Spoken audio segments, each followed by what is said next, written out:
வணக்கம். திமுக ஒரு தீய சக்தி சொன்னது யாரு? நம்ம தளபதி விஜய் அவர்கள். டிவிக்கு ஒரு தூய சக்தி சொன்னது யாரு? அதுவும் நம்ம தளபதி தான். இப்போ எனக்கு என்ன டவுட்டுன்னா, ஆட்சியை அமைச்சு ஆகணும்.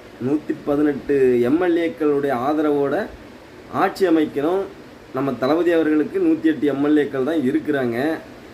இப்போ ஆட்சி அமைக்கணுங்கிறதுக்காக அந்த தளபதி அவர்களுடைய பொன்னான வாயால் சொன்ன தீய சக்தியினுடைய கூட்டணியில் இருக்கக்கூடியவர்களோடு டிவிக்கே கூட்டணி அமைத்து ஆட்சி அமைக்க போகுது அப்படின்னு சொன்னால், அப்போ தளபதி அவர்கள் தீய சக்தியோடு கூட்டணிக்கு ஆசைப்படுறாரா?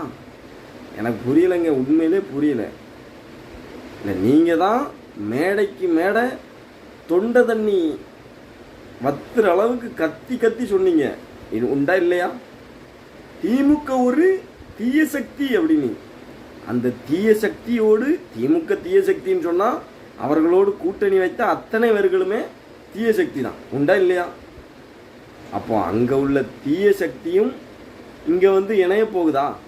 என்ன தளபதி அவர்களே, பார்த்து முடிவெடுங்க.